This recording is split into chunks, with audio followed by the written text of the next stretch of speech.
What's up, guys? I'm Jones. And I'm Mann. And we're Jones and Mann. And tonight we are jonesing on something special. This is Uncle Nearest 1820.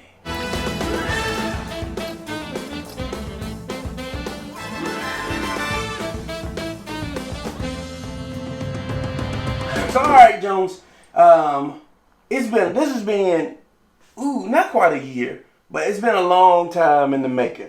Mm-hmm. I went and did the Uncle Nearest Distillery tour, and I picked up this bottle, and I think we'd already done the 1884 and the 1856. Yep. But this is the one that everybody hunts for. I think like for a while you still had to go to the distillery to get it. I want to say it was 120, but not 100% on that. This was definitely the pricier one, but you know it's 54.3, so 108 proof, 108.5. It is 1820, aged 11 years. This is the flagship. This is bottle 22 of 120. Now, it is also signed by phone, and everybody's like, you going to open the one that's signed by phone? Yeah, we open every day. For us, it's meant to be tasted. Sure. So, any color, anything you want to add? I know we've done this a couple times, so. Yeah. You know, I love the history of the Uncle Nearest Distillery and the line and all the things that he's meant to Tennessee whiskey. Mm-hmm. And then the 1820. It seems like I've seen somewhere where the 1820 is the supposed birth year of Uncle Nearest. Right.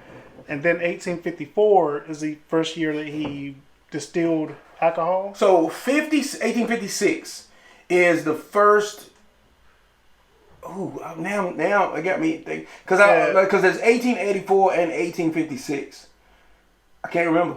So I can't remember off the top of my head. 1 year is the year that is the last year that he was bottling, which I feel like that's 1856, which is the first release. And 1884, I can't remember what 1884 is. Yeah, we'll have to look it up again. We'll have to look it up and give it Sorry to you. about that, but it's a lot of cool stuff with the numbering of the bottles. Yep. So the whole there's a bit of history in every age selection. Yes. I'd love for us to go back and do Uncle Nearest once all this COVID stuff is kind of over and we can get out and explore again.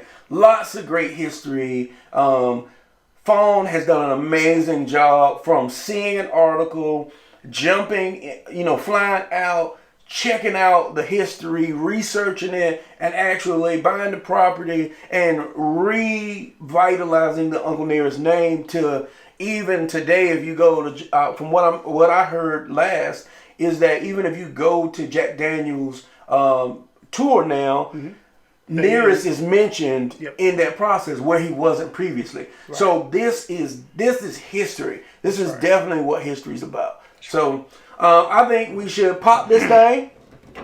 Hold on. Let me show y'all what history sounds like. Ooh, sounds like a celebration. And we're gonna do house rules. We're gonna pour us a neat pour. I'm gonna pour them small. Yeah, 120. I don't think we'll need very much to taste. Well, just a little bit to taste, and then I'm gonna go ahead and pour it on the rock so it can sit a little bit. Has a great nose on it. See, I've already tried this. So I kind of, my opinion's kind of formulated. But it has been a while because I save my bottle until we can do it together. So let's do it. I'm going to get it's got a great nose. Clink 'em and drink 'em. Let's give it a taste.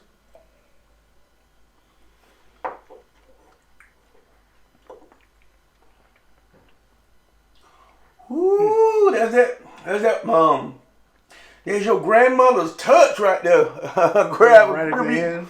Giving you right there at the end. Woo, boy.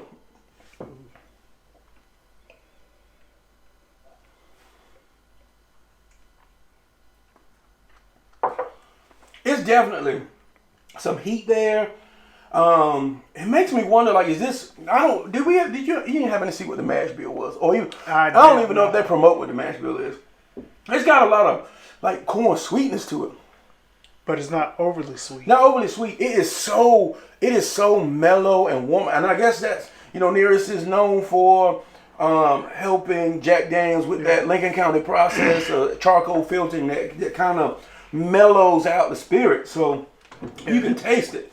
It mellows out, but I know this is from Tennessee, but it gives me like that Kentucky hug as it goes down. Yeah. That nice sweet burn of. Yeah. I've got heat, but it's just so much other balance and flavors in there that it kind of takes you over and be like, ooh, that is hot. Yeah. But you're still enjoying so much on the front and rear of the palate that as it hugs you going down, it's like, ooh, I need to go ahead and sit outside in the winter. You know what this kind of reminds me a little bit? The experience of it. The Stag. That's exactly what I thought of. The Stag, that George T. Stag and that flavor. Now I get it. Now there was like, okay, I'm getting the heat and stuff. I'm getting a little like a maple caramel kind of feel to it. Maybe a little light vanilla. It's to me maybe it might not be quite as complex as the Stag, because I was hit with a whole bunch of different stuff. Yeah. But this is very reminiscent. Extremely reminiscent. Let's go ahead and try it on the rocks. All right, let's roll it around, make them a jingle. It froze my ice ball to the bottom. That's when you know you have very good proof. Woo. All right, let's do it.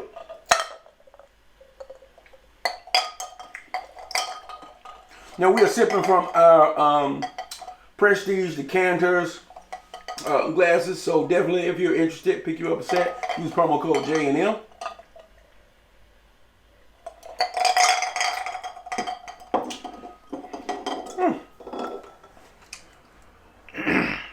You want to go first? Or want me to go first? I'll let you go first. I'm still processing. Yeah. Okay. I definitely like this. This is, and not just because of the story, but this is one of the high proofs that I can really appreciate. Because like right now, my tongue is still, like the back of my tongue still has some heat on it. I'm feeling warm inside. But there's also like a little vanilla kind of dancing around in there. I might get a little cherry, a little dried fruit kind of happening. Really, really good overall through and through. I still say 1884 is my favorite because it's the smoothest, easiest to drink. But I prefer the 1820 to the 1856 because this is stellar. This is stellar. I mean, I even struggle to say that over the 1884, but I just think I probably would drink that more because this is like a few sips, and then woo, I got to shake it off a little bit. That's some heat here. I'm gonna give this I'm gonna give it a 4.75. 4.75. I really enjoy this. I'm gonna take it off the 0.25 because it is. I want to say it's $120. I want to say that's what I paid for it, which it drinks to that proof, but it's still $120. I also will say I prefer it neat than on the rocks. Okay. It just, I mean, this is good, but I think just straight out the bottle was the best experience for me. Yeah, that it's amazing to hear you say you prefer the neat over the rocks pour for the 120 proof. Yeah, super high. Well, I consider it to be a super high proof. Man, that neat shot, you get some dry fruits, some good barrel age, a little bit of vanilla, good sweetness, and it's a great balance between the heat, the sweetness, and the aging. And you're like, oh wow, yeah, this is good. And like you said, it does remind me a lot of the Stag. Yep. I mean, hands down, you get a lot of the same flavors. On the rocks, it tames it down a little bit, but it's still really, really good. And it doesn't kick the sweetness up, which I don't enjoy. It has a perfect balance. I really enjoy it. Yeah. I really enjoy both. If I was going to have a preference, it would definitely be the neat. Yeah. Only because of, like I said, that hug it gives you as it goes down. Grandma is hugging you. The spirit of Uncle Nearest is giving you a big old, come on over here, boy, sit down with me. Yeah, sit on down. We're gonna cook this food here. You enjoy. Yeah. But yeah, this is really, really good. Like you said. Now, with all that said, I would give this a 5, hands down on price. Hands down. But then you have to bring back price and availability. Okay. So, price at $120, that's one knock. So I got to take a 2.5. Okay. Second one is not readily being able to find this item in a store. That's the second knock, because I would definitely pay the $120 for the bottle. Right. But not being able to find it, or being able to find it only in limited locations, that's why I can't give it a 5. Right. And honestly, right now, that is distribution. Yeah. That's solely what that is. That is production and distribution. So check out my video I did on the tour about how they're trying to get. They've been laying their barrels. They've got them, and now at this point, I think they should be on site. So it's just a matter of. It's kind of like saying you can't get 11 years. Right. Without 11 years of time. Right. You got to have a time. So that's probably that's a big part of the availability piece. I think it'll be more readily available with, next 3 to 4 years. Okay. So this is their own juice. They're not sourcing any of this juice. So what they are saying is they do the recipe, they do the distillation, they lay the barrels down. All of that through and through is just that right now, I want to say all of that was done, and my people who keep up with me keep up with it a little bit more than do. I want to say it's Corsair is the distillery where they oversee it, they do it all, and now they've got a facility to how they even put in the barrels, but the barrels all lived at Corsair. Now that they have the facility built out and everything, those barrels are being transported over to Nearest. So they're doing all the work, everything, the whole process. It's just that right now it's not at their distillery. The thing with that being said, when they move those barrels over to the nearest location from the current location, I wonder how the difference of location. The difference in location. How will that change the profile? So yeah, I think it might cause it potentially. We know that the location of a barrel, the height, the altitude. Yeah, where it is in the rick house. I kind of feel like this is like up the street from them. Okay. So I don't anticipate a lot of difference, but you are right. There could be some difference. Yeah, and it could be for better or for worse. Yeah, it could be for better. You're exactly right. But I think that the fact that they've created this to this point means that somebody knows what they're doing. And I believe that they probably can adjust to get it to this point. But the bad thing is, you've got 11 years before you figure out. Before you figure it out. Yeah. That's true. That's very true. That's the whole thing about a lot of these aged spirits. Yeah.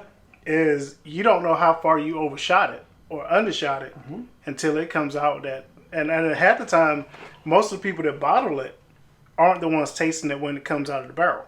Yeah, but I think there's a point where they do that. But think about think about Old Fitz. Old Fitz does like 2 releases a year, and as they go in and taste, they're like, okay, well, this is ready to go. So sometimes it's a 13 year, sometimes it's a 16 year. Right. If it needs more time, it needs more time. That's right. I think the matter of the bigger picture is, do you have a master distiller in place that can know the right time to pull that barrel out? I mean, the cooking, the recipe is all important too, but you can't. It's not like what was that commercial with the grill? You set it and forget it. It's not. You do kind of set it and forget it a little bit, but if the right distiller knows when to pull that juice out the barrel. Oh yeah. Yeah.